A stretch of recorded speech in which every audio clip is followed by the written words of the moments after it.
মথুরবাবু প্রমাদ গুনলেন। জিজ্ঞেস করলেন রামকৃষ্ণকে, হৃদয়ের আবার এসব কি হচ্ছে, ঢং নাকি? না, খুব ব্যাকুল হয়ে মাকে ধরেছিল, মাই এই ভাব এনে দিয়েছেন। সর্বনাশ, তাহলে কি হবে হৃদয়ের? কিছু ভয় নেই, মাই সব দেখিয়ে বুঝিয়ে দুদিনে তাকে ঠান্ডা করে দেবেন।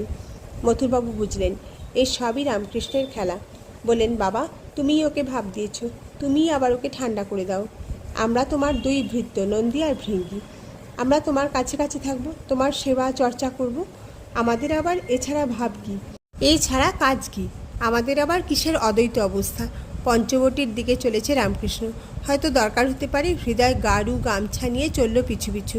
যেতে যেতে অপূর্ব দর্শন হলো তার, আলোক অবলোকিত দর্শন। দেখল রামকৃষ্ণ দেহধারী মানুষ নয়, একটি চলমান জ্যোতির্বর্তিকা, দিব্য কলেবরে অরুণ রক্তিমরুচি।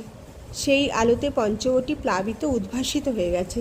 রামকৃষ্ণের জ্যোতির্ময় পা দুখানি যেন মাটি স্পর্শ করছে না, শূন্যের ওপর দিয়ে হেঁটে চলেছে, যেন শূন্য সরোবরে রক্তপদ্ম চলেছে ফুটতে ফুটতে। হৃদয় চোখ মুছল। সব ঠিক আছে, শুধু রামকৃষ্ণই আর দেহে নেই, শিখাময় হয়ে গিয়েছে। তাকালো সে নিজের দিকে, এ কি, তারও দেখি দিব্য সত্তা, সেও দেখি নিরঙ্গ উজ্জ্বল হয়ে উঠেছে। সে যেন এই সম্মুখবর্তী দিব্য অঙ্গেরই অংশস্বরূপ, দেবতার পশ্চাতে দেবানুচর, দেবতার সেবা সঙ্গ করবার জন্যে দেবাদেশে তার এই পৃথক স্মৃতি। হঠাৎ চেঁচিয়ে উঠল হৃদয়, ও রামকৃষ্ণ, শুনছ? আমরা মানুষ নই, আমরা দেবতা।